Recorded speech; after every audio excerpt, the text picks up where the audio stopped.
Good morning, this is Nicholas from Gandora Gaming. I saw these cards last night and I felt like I just had to go over them. They're just really, really cool and I feel like they have the potential for greatness. So let's just go straight into this. So first things first, we got 6 new cards. I believe they're all support for Yugi's original monsters.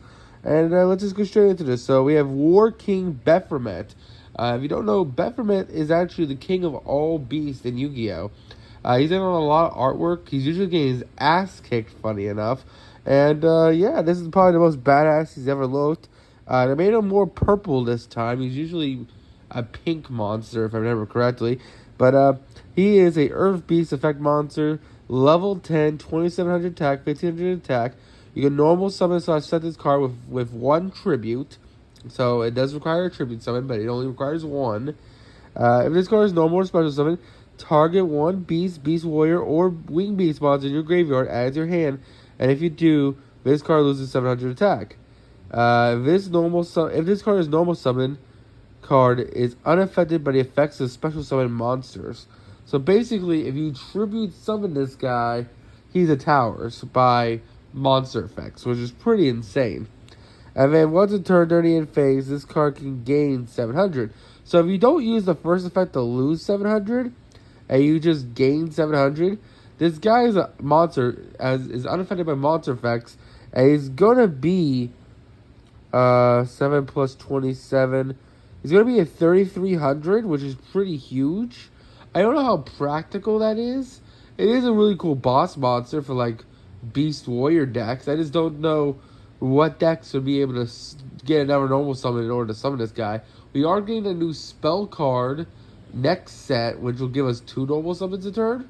But besides that, I'm not really sure how you'd summon this guy. So it's interesting, but not great. Next thing, we have Magnum the Reliever. I think this is a retrain of a fusion monster back in the day. It's a Light Fiend fusion monster. It's level 8, 2800 attack, 2000 defense. 1 monster special summon from the extra deck plus 1 monster in your hand. That is some scary ass fucking summoning condition. Because Super Poly now says, hey, you can use any monster in your hand plus a monster special from the extra deck and make this guy. Which is pretty insane. So he's like a generic Fallen of Albaz. But if you're not playing Fallen of Albaz, you don't need that anymore. So like, for example, in Brandon, they can just use Fallen of Albaz like Mirror Jade or something. This is just generic. So that's terrifying. It has 2 effects. You'll use the first and second effect once per turn. Target 1 polymerization spell or fusion spell from your graveyard and place it on the bottom of the deck. If you do, draw 1. And then also the other effect when if another card effect is activated, quick effect, banish 1 polymerization spell or fusion spell from your graveyard. Target 1 card on the field, destroy it. So not only is it an insane super poly target, but it's also quick effect removal. It does require you to banish polys from grave, or at least fusion spells from grave. But that shouldn't be that hard or difficult. Really, really powerful card. I can definitely see Brandon definitely using this card, especially the decks that use poly, the whole patchwork engine. Really, really amazing card. I think so far the best card we got over. We have a new Synchro monster. This is Rejuiced, the Gaia Blaze, or Gaia Blaze, the Force of Blazing Sun. It's a Fire Pyro Synchro effect monster, level 7, 2600 attack, 2100 defense, 1 tutor plus a non-tutor, so it is generic. When attacking, when this card attacks, destroy an opponent's monster by battle, you activate one of these effects. You can make a second attack in a row. At the end of the battle phase, target 1 fire monster in your graveyard up to the number of monsters destroyed by battle this turn. Add them to the hand. So I'm not sure what fire deck's going to use that second effect, but he is just a generic 7 that attacks twice, which is pretty solid. Overall, a decent card, and if you're playing like maybe Laval's or Flame Veils, which are synchro decks, this will be a really cool boss monster to get back your Flame Veils from grave. I don't know if you want to do that, but who knows. We also have Feel Mathmic. I said Mathmic, it's not Mathmic. Matcha Scaris. It's a spellcaster, Dark XYZ, rank 8, 3000 attack, 910 defense. It's 2 level 8, so it already has potential for greatness. Any rank 8 is solid, but it has a lot to compete over. Alright, so you can only use the second effect of this card once a turn. The first effect is, each time an opponent activates a trap card or effect of a monster, place 1 spell counter at this card, resolve max 9. So you just keep putting spell counters on this dude. So is this supposed to be like the Endymion boss monster? Which is really, really strange. And then the second effect is, remove 3 spell counters from this card. Apply the following effects. Add 1 spell or spellcaster effect monster from your deck to your hand. Special summon 1 spellcaster monster from your hand or deck. If this card will be destroyed, detach a material instead.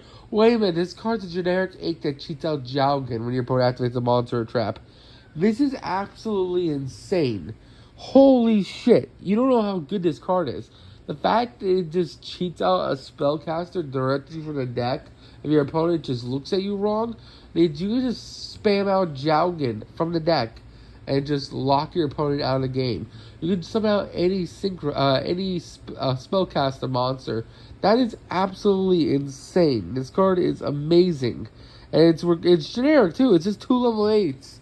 I might have to play that in Punk. Not gonna lie, that's a pretty solid monster.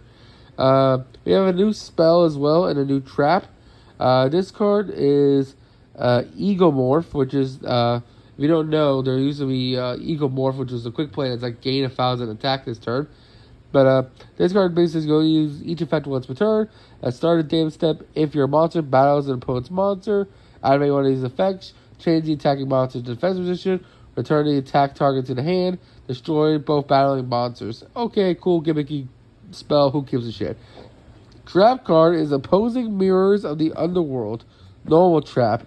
When you take damage from an opponent's attack or card effect, apply these effects based on the damage. Battle, special summon 1 monster from your graveyard with an attack equal to or lower than the damage you took. And if you do, end the battle phase this turn. Or inflict twice the damage to your opponent. Holy shit. It's either double magic cylinder or a reborn. That's actually not too bad, especially if you can trap trip this card. That actually has some potential. If you're going for like pushing for time, I wouldn't be against trap tricks or like labyrinths playing this card to either get a free body onto the field ending the battle phase, or just doubling the damage and like either killing your opponent outright or just winning in time. That would actually be kind of insane. But that's really about it. These are all the 6 cards. I think only 3 of them. I guess there's like 4 of them that had a potential. I think the Fusion's insane. I think the Synchro's okay. I think the main deck War King Baphomet's okay as well. I think the XYZ's insane. I think the spell is just goofy. And I think the trap card has potential. And that's really all my thoughts about it. So I really hope you all enjoy. And yeah, you tell me all in the comments if you like these cards. Hope you all had a wonderful Easter. Right now it's like 12 o'clock where I'm recording this. So hope you all enjoy. Take care and don't do anything stupid. Bye-bye.